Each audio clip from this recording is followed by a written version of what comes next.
Film dibuka dengan anak laki-laki bernama Meng Yang yang melihat seorang prajurit di tengah hujan lebat.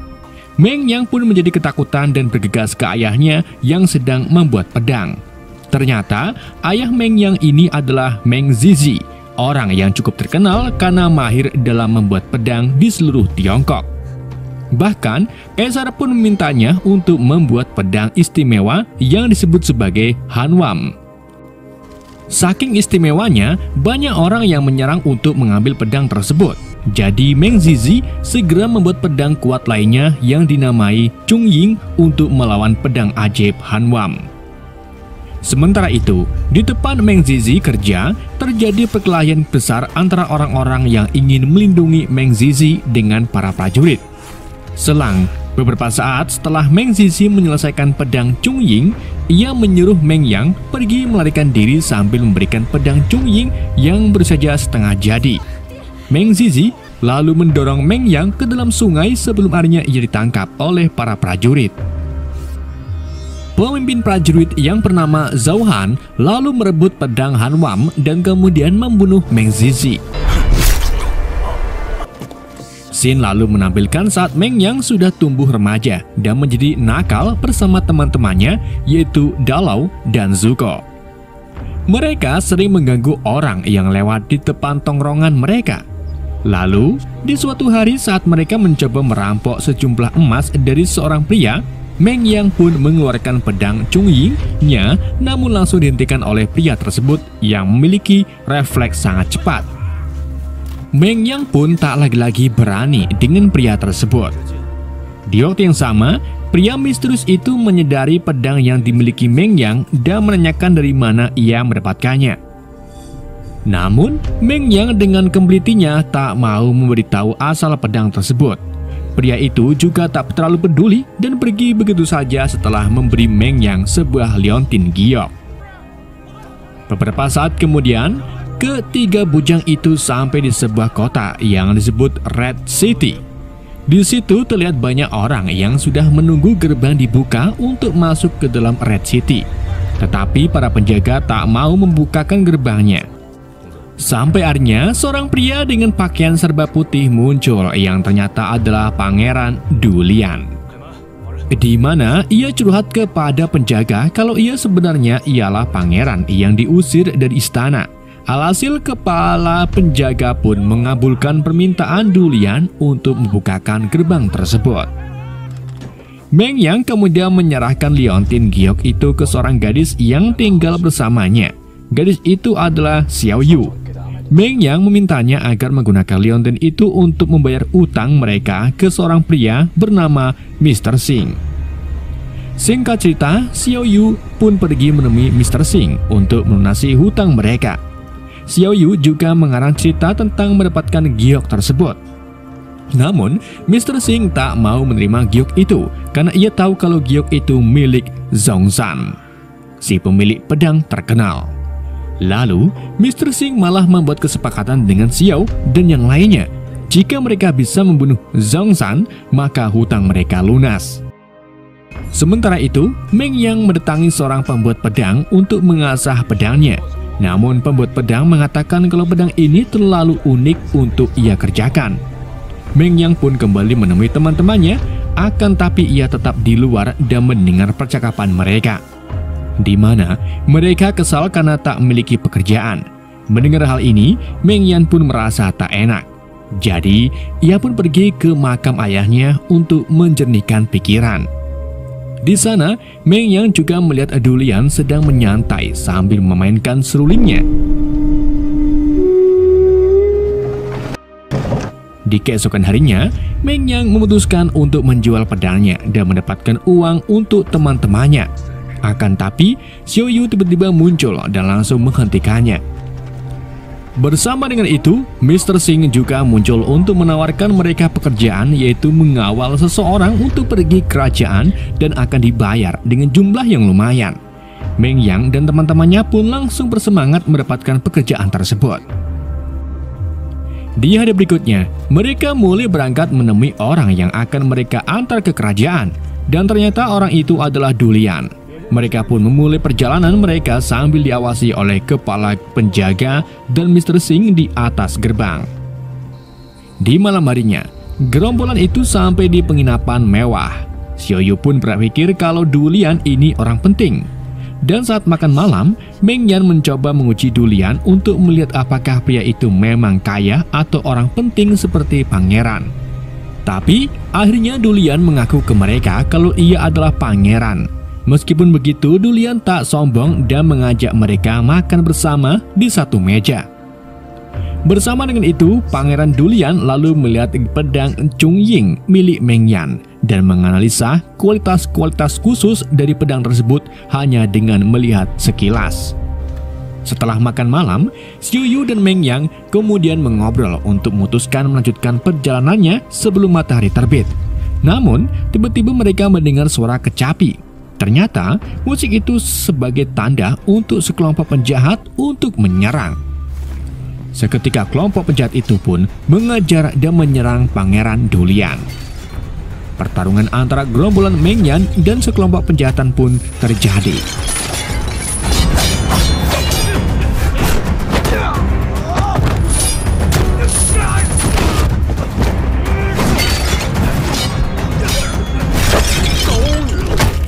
Tapi akhirnya, Meng Yan and the gang berhasil menjatuhkan para penjahat tersebut.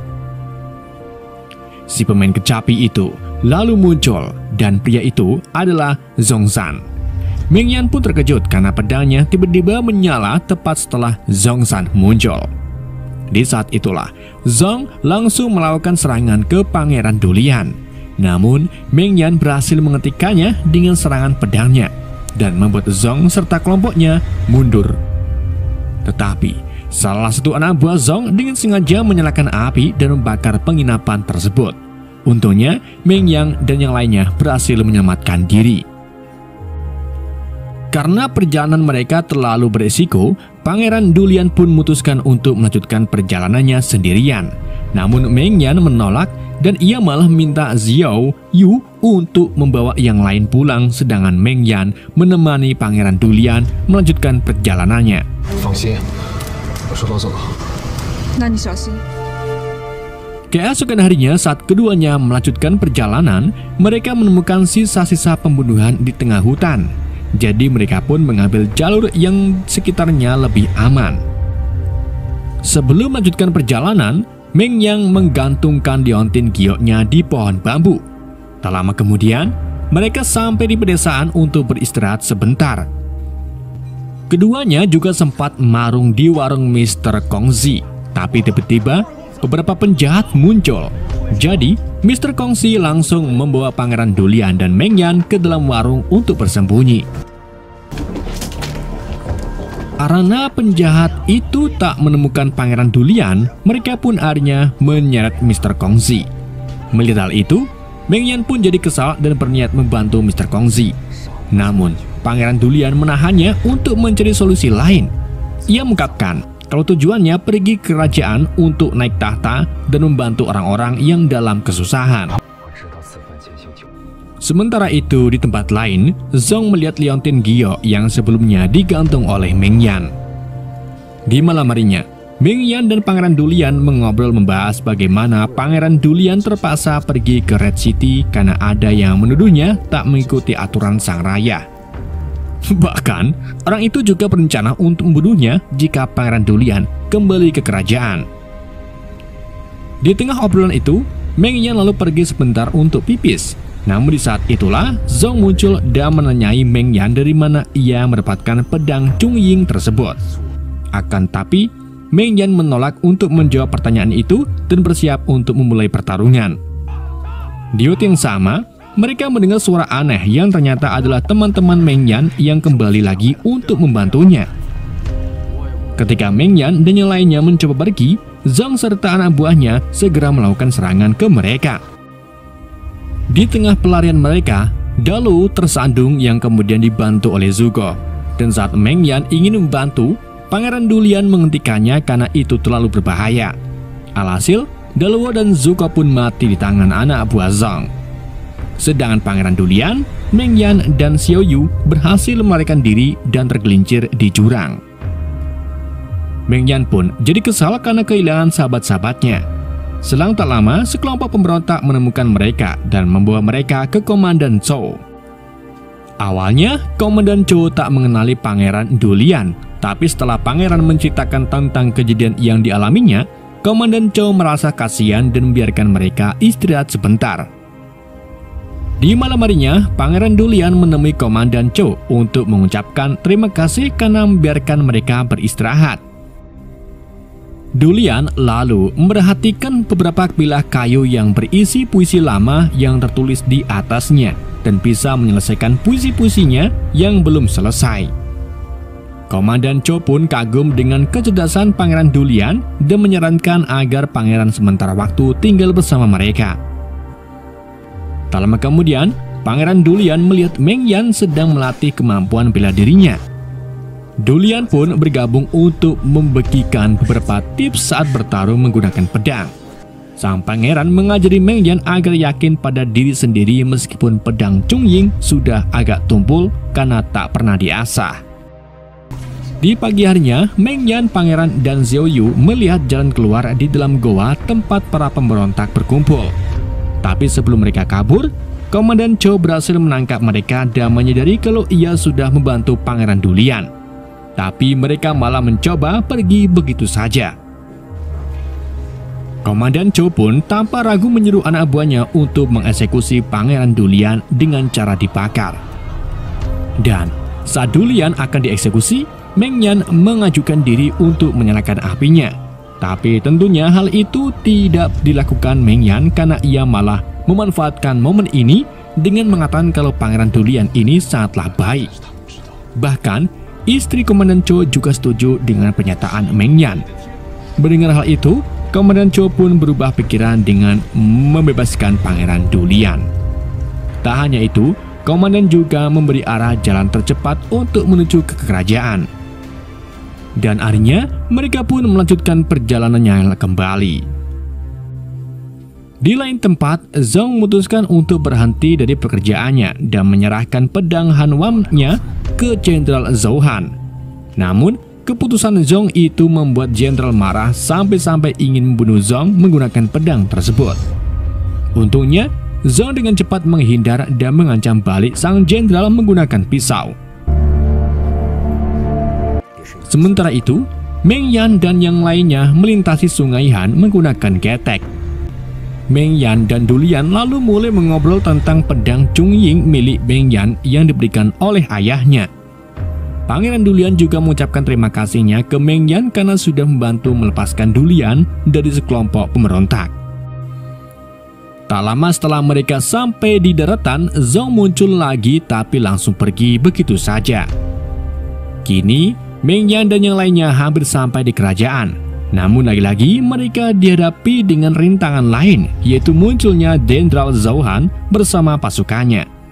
Dan saat Meng Yan melihat pedang Hanwam yang dibawa oleh Zhou Han, ia menyadari kalau pedang itulah yang digunakan untuk membunuh ayah Meng Yan. Karena dendam lama, Meng Yan pun segera menyerang jenderal dan pertarungan antara mereka akhirnya terjadi. Sayangnya, dalam pertarungan ini Meng Yan bukanlah pemenangnya. Jadi, Pangeran Dulian menawarkan dirinya untuk disandra. Dan sebagai gantinya, mereka harus melepaskan Meng Yan serta Xiao Yu. Di malam harinya, Meng Yan dan Xiao Yu duduk bareng sambil melihat sunset. Xiao Yu yang tak kuat menahan lukanya pun akhirnya menyerah dan mati di rangkulan Meng Yan. Setelah kehilangan Xiao Yu serta teman-temannya, Meng Yan memutuskan untuk membuang pedang Chongying-nya. Sementara itu, Pangeran Dulian sampai di kerajaan dan melihat ayahnya yang sudah sekarat karena sakit. Tapi, kesedihannya malah bertambah karena Jenderal Zhou Han tanpa ragu membunuh kaisar tepat di depan Pangeran Dulian. Dan parahnya lagi, Jenderal Zhou Han dengan sengaja menempatkan pedangnya di tangan Dulian dan menikam dirinya sendiri. Seolah-olah Dulianlah yang membunuh Zhou Han. Alhasil, Dulian pun ditangkap dan dikurung. Sedangkan Zhou Han yang pura-pura mati tersenyum bahagia. Di sisi lain, Meng Yan kembali ke tempat persembunyiannya para pemberontak. Tapi di sana ia malah mendapati semua orang terbunuh dengan kejam. Di sini ia lalu bertemu dengan Zhong. Ia mengungkapkan kalau kekacauan ini semua sudah diatur oleh Jenderal Zhou Han. Zhong juga mengatakan kalau pedang Chungying milik Meng Yan ini sangat istimewa dan berpotensi mengalahkan pedang Han Wom. Mengetahui hal itu, Meng Yan akhirnya memutuskan untuk mengambil kembali pedang Chungying yang sebelumnya sudah ia buang. Tak lama kemudian, Meng Yan menemukan pedangnya tertancap di bebatuan. Saat ia mencabutnya, Meng Yan dibawa ke suasana runtuhan tempat kerja ayahnya yang dulu, di mana ia terbayang dengan masa lalu suramnya. Meng Yan lalu menjeburkan diri ke sungai, di mana ia melihat visi ayahnya yang menekankan kalau Meng Yan harus menggabungkan tekadnya dengan pedang Chungying. Di hari berikutnya, Pangeran Dulian ditetapkan bersalah dan siap untuk dieksekusi di depan kerajaan. Di waktu yang sama, Meng Yan muncul untuk menghentikan eksekusi tersebut.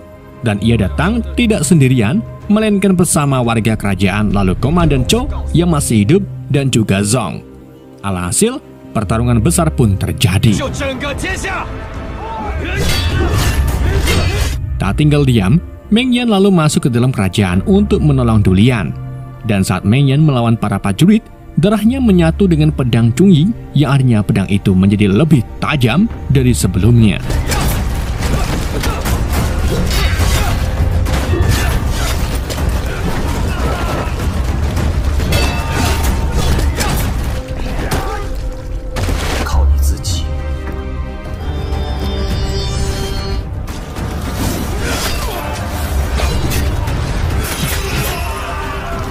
Kini hanya tersisa satu musuh, yaitu Jenderal Zhou Han. Jadi Meng Yan menggunakan semua kekuatannya untuk mengalahkan Zhou Han. Dengan menggunakan pedang Chungying, Meng Yan akhirnya berhasil mengalahkan Jenderal Zhou Han dan menyelamatkan Pangeran Dulian.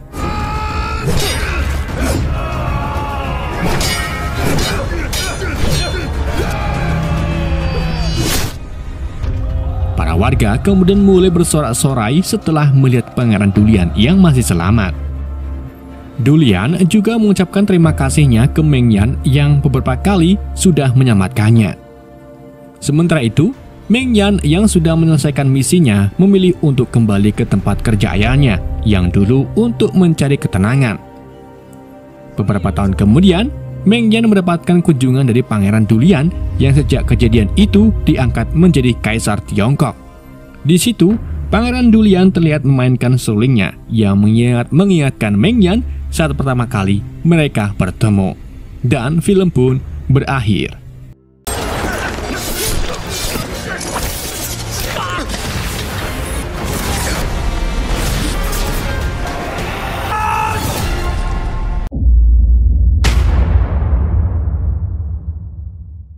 Pada zaman dahulu kala banget di daratan Cina, tepatnya tahun gak tahu, terdapat harta karun yang tak terkira jumlahnya di suatu tempat yang dingin. Dan untuk mencapai ke sana, kita membutuhkan peta yang disembunyikan di dalam sebuah peti besi yang dijaga oleh ahli kungfu bernama Hu Yidao. Hanya satu oranglah yang bisa menandingi Hu Yidao, yaitu Miao Renfeng. Kemudian seorang raja yang bernama Tian Guinong sangat menginginkan harta karun tersebut. Namun karena takut dengan Hu Yidao, ia pun membuat rencana yang sangat licik agar Miao Renfeng mau melawan Hu Yidao. Beberapa orang jahat pun ikut serta dalam aksi licik tersebut. Di antaranya ada Tao Baisui, Bao Su, Yin Ji, Zhou Yongyang, Sai, dan Zheng Niang. Mereka sengaja mengadu domba Hu dan Miao dengan cara membunuh istri Miao yang kemudian kepalanya diserahkan ke Miao Renfeng sendiri dengan surat yang seolah-olah ditulis oleh Hu Yidao. Keduanya pun akhirnya jatuh ke dalam duel maut.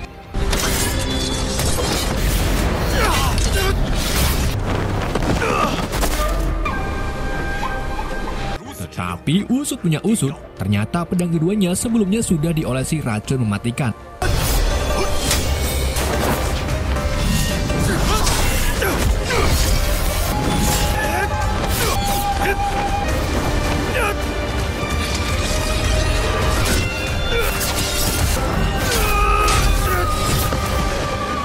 Sebelum meninggal, Hu Yidao dan Miao pun baru sadar kalau mereka sudah ditipu.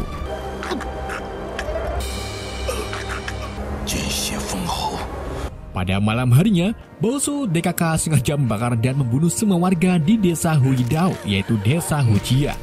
Namun tetap saja mereka tak bisa menemukan peta dalam peti besi, yang akhirnya membuat Tao marah dan memotong salah satu tangan Sai. Mereka lalu menggeledah hutan salju, di mana seorang bocah laki-laki berlari ketakutan, dan akhirnya berhasil lolos dari pencarian Baosu.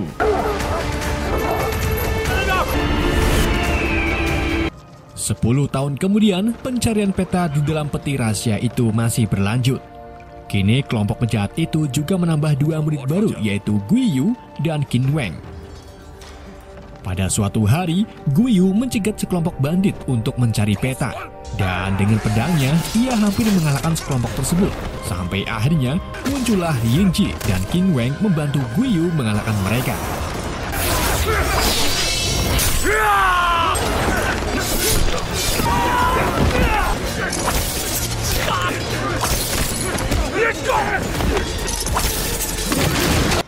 Setelah Guiyu sadar kalau petanya di bawah kabur oleh salah satu bandit, ia pun mengejarnya sebisa mungkin.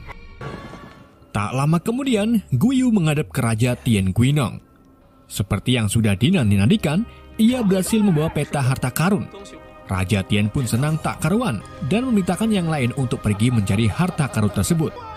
Ia juga berjanji kalau siapapun yang berhasil mendapatkan harta karun itu, maka akan diberi gelar Marquis dan bisa mewariskannya dari generasi ke generasi. Marquis itu sendiri merupakan gelar bangsawan yang dipercaya untuk melindungi negara atau wilayah dari sebuah serangan. Tao, Baosu, dan anak buah lainnya termasuk Guiyu dan Qin Wang pun langsung melakukan perjalanan menggunakan kudanya masing-masing. Dalam kelompok itu, mereka terbagi menjadi 2 sesuai guru mereka masing-masing. Kalau Sai dan Qin Wang merupakan murid dari Baosu, sementara Yinji, Zhao Yunyang, Zhen Niang, dan Guiyu adalah murid Tao. Karena perjalanan sangat panjang dan dingin, mereka pun kemudian berhenti di sebuah penginapan. Di situ, Sai komplain karena Tao yang memegang petanya, sedangkan Sai, Baosu, dan Qin Wang belum melihat rutenya seperti apa. Dalam percakapannya itu, si penjaga penginapan bernama Bagong ikut nimbrung dan memberitahu ke Tao kalau tak mudah mendapatkan harta karun itu hanya dengan berbekal peta. Ia juga memberitahu ada sosok rubah terbang di Gunung Feihu, dan selama ini tak pernah ada yang berhasil pulang dengan selamat. Menurut cerita, rubah terbang itu merupakan reinkarnasi dari jiwa Huidao. Mendengar ancaman dari Bagong, Tao pun sewot dan mulai mencekik lehernya. Tao juga memaksa si Bagong untuk menunjukkan di mana kunci harta karun, karena di dalam peta tertulis kalau kunci itu disembunyikan di tempat ini. Dan karena Bagong itu tetap tak memberitahu, Tao pun akhirnya membunuh Bagong. Sementara yang lain mulai bermencar untuk mencari kunci tersebut. Di tengah pencariannya, Yinji masuk ke sebuah ruangan.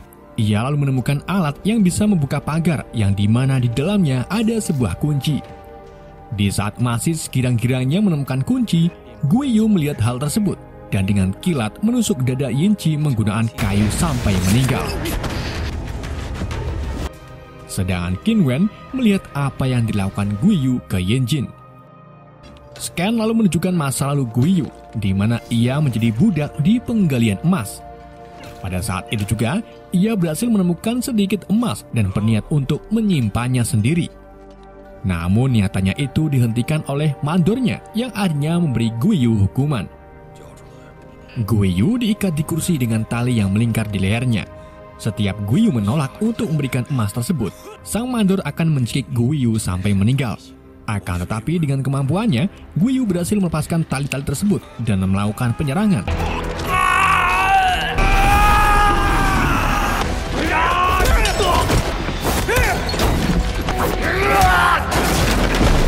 Setelah mengalahkan sang mandor, Guiyu melarikan diri dan akhirnya dikejar-kejar oleh penjaga penggalian. Ia kemudian masuk ke sebuah gubuk. Di dalam gubuk itulah Guiyu pertama kalinya bertemu dengan Qin Wang. Qin Wang lalu menawarkan Guiyu untuk bergabung dengan dirinya dan ayah angkatnya yaitu Baosu. Awalnya Guiyu menolak, tapi saat si penjaga datang untuk membunuhnya, Guiyu langsung menerima tawaran itu yang membuat Qin Wang turun tangan untuk membunuh penjaga tersebut.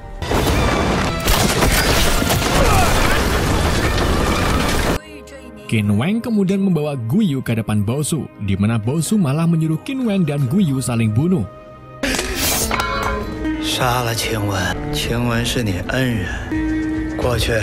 Guiyu lalu mengambil pedang itu dan mengarahkannya ke Qin Wang. Alih-alih membunuh orang yang sudah menyelamatkannya, Guiyu malah menusukkan pedang itu ke dirinya sendiri. Baosu pun menyuruh Qin Wang untuk mengobati Guiyu dan menyerahkannya ke guru Tao. Kita kembali ke tempat penginapan. Semua anggota kini berada di satu ruangan.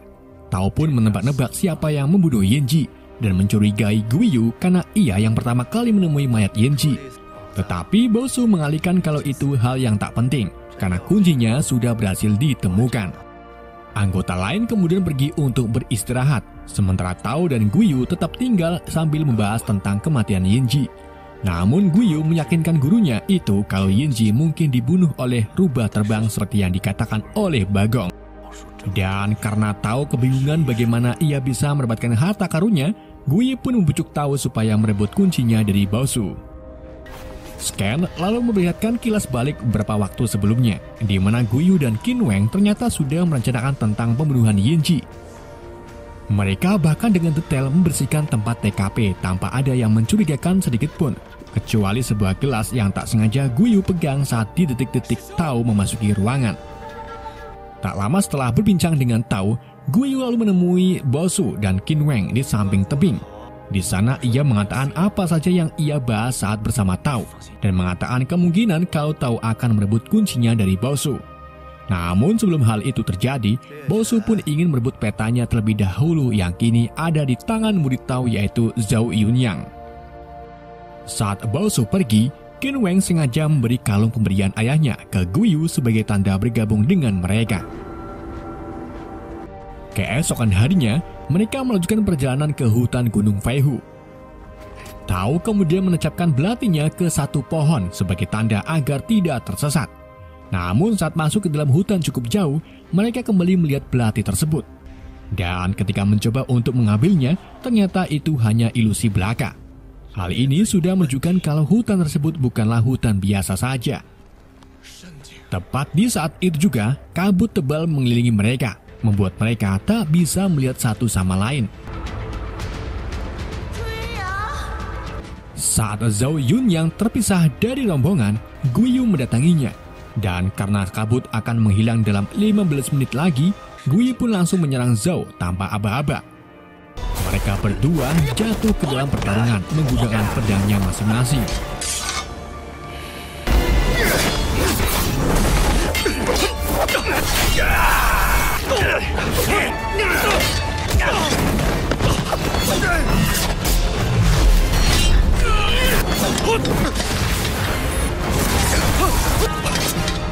Tak hanya itu, Zhao juga menunjukkan ilmunya, yaitu mengubah air menjadi es yang kemudian mengenai Guiyu secara beruntun.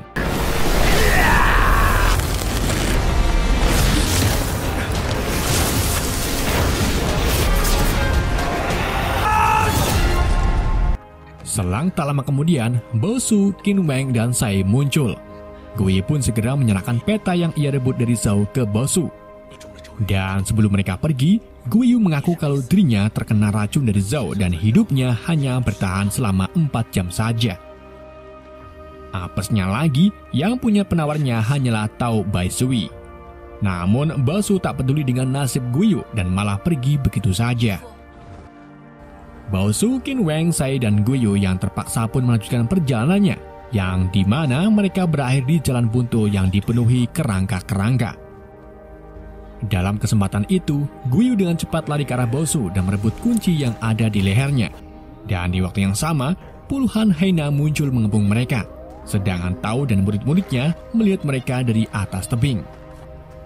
Di sini, Zhao ternyata masih hidup, dan untuk mengetahui hal tersebut, kita balik lagi ke scene sebelumnya, di mana ternyata sebelum pedangnya mengenai Zhao, Tao muncul dan menangkis pedang Guiyu. Di situ, Tao mengungkapkan kekecewaannya ke Guiyu karena sudah dianggap seperti anaknya sendiri. Tao juga mengatakan kalau ia mulai mencurigai Guiyu saat melihat gelas bambu di ruangan terbunuhnya Yanji. Guiyu mengungkapkan kalau ini semua rencana Baosu yang awalnya tak mau mencari harta karun dan berniat untuk membunuh anggota lainnya. Guiyu juga mengaku kalau dirinya sudah lama bekerja sama dengan Bosu. Kemudian alih-alih membunuh Guiyu, Tao malah mencekoki Guiyu sebuah racun yang membuat Guiyu hanya bertahan hidup selama 4 jam. Dalam waktu itulah, Guiyu diberi kesempatan untuk memberi peta palsu ke Bosu dan merebut kuncinya untuk menebus penawar racunnya yang ada di leher Bosu. Kita kembali ke Bosu dan lainnya yang terjebak di sarang Hena. Keempatnya kini berusaha mati-matian melawan sekawanan Hena yang kelaparan.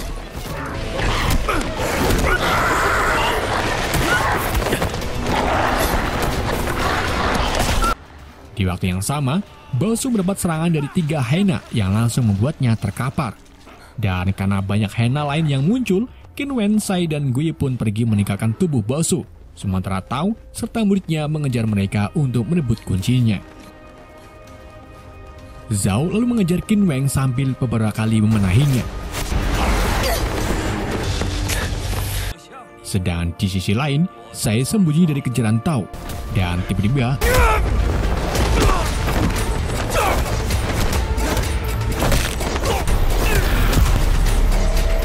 mengingat kejadian 10 tahun yang lalu saat Tao memotong tangan Sai, kini Sai ingin membalaskan dendamnya dengan tangan baru yang disembuhkan oleh seorang tabib. Dan saat Sai ingin menyerangnya lagi, Tao menunjukkan ilmunya dengan membagi 2 dirinya.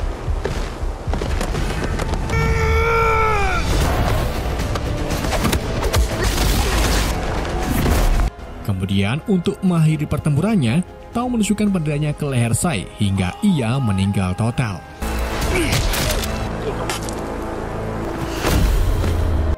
Saat Tao mencari kuncinya, Guiyu tiba-tiba muncul dari belakang sambil menunjukkan kalau kuncinya ada pada dirinya. Tak hanya itu, Guiyu juga tak ragu membunuh Tao menggunakan pedangnya dengan alasan yang belum jelas.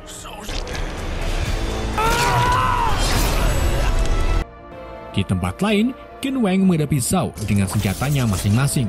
Namun ternyata Zhao malah lebih tertarik dengan kecantikan Qinwen.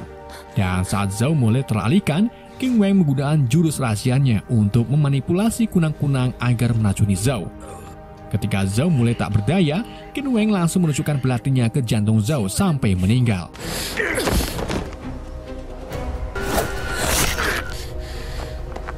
Tak lama kemudian, Zheng muncul dari atas pohon dengan niat yang sama, yaitu membunuh Qinwen.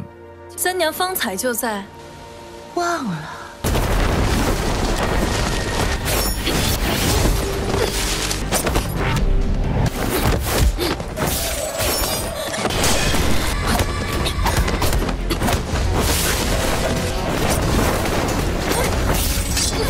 Zheng lalu menggunakan senjatanya berupa senar layangan yang tajam untuk mengikat di seluruh tubuh Qinwen.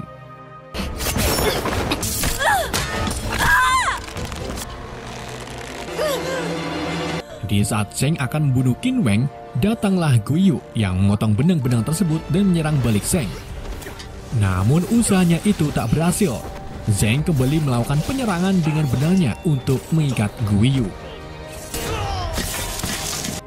Dan tanpa diketahui yang lain, Guiyu mengeluarkan ilmu pedangnya untuk membebaskan dirinya, kemudian menusukkannya ke tubuh Zheng.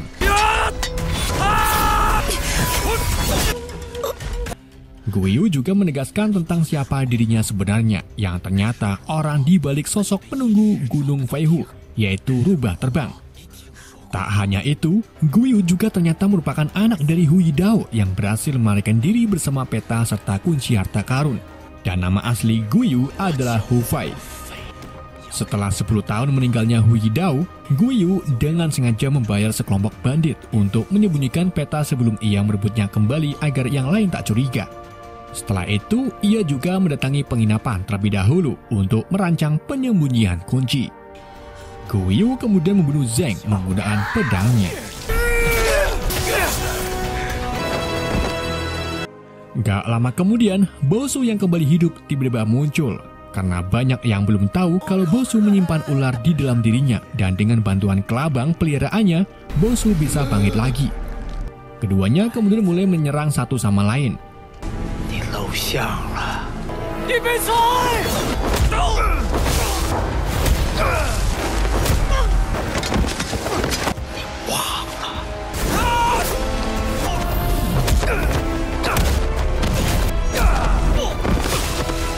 Dan detik-detik saat Guiyu akan dibunuh Bosu, Qin Wang menikam Guiyu dan mendorongnya ke jurang. Namun sebelum itu, Qin Wang berhasil merebut kunci serta petanya yang kemudian ia berikan ke Bosu.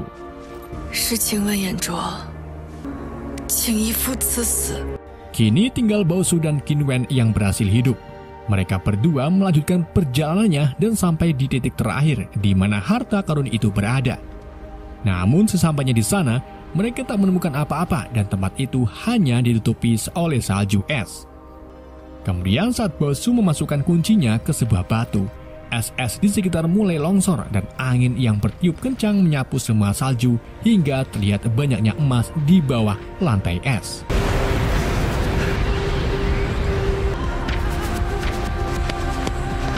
Qin Wang lalu mengungkapkan kalau tak ada pintu masuk untuk mengambil emas-emas tersebut. Dan jika Bosu nekat memecahkan lapisan esnya, maka Bosu akan jatuh ke dalam jurang bersama harta karun tersebut. Dan alasan Qin Wang mengetahui hal itu karena ia sebelumnya sudah datang duluan bersama Guiyu. Ia lalu melemparkan belati ke Bosu dan menendangnya, yang membuat mereka jatuh ke dalam pertempuran singkat.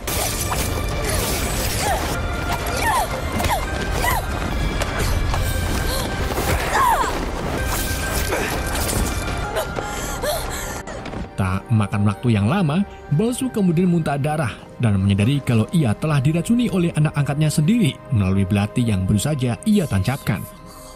Dan dalam kesempatan itu, Guiyu tiba-tiba muncul sambil menusukkan pedangnya ke Bosu sedalam-dalamnya.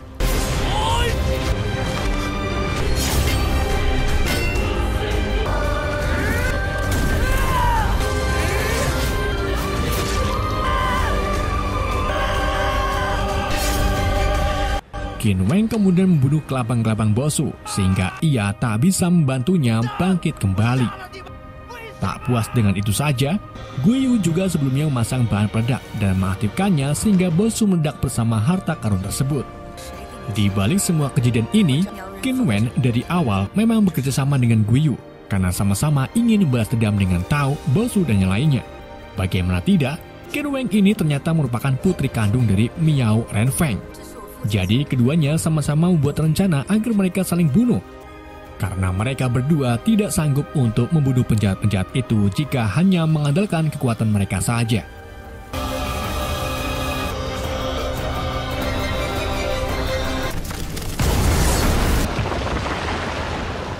Dan untuk membalaskan dendam ke Raja Tian Guinong, Guiyu membawakan sekotak harta karun. Kemudian saat Raja Tian membukanya, ratusan kunang-kunang beracun bertebangan. Dan dengan menggunakan kekuatan Qin Wang, kunang-kunang itu membunuh Raja Tian beserta anak-anak buahnya. Film pun berakhir.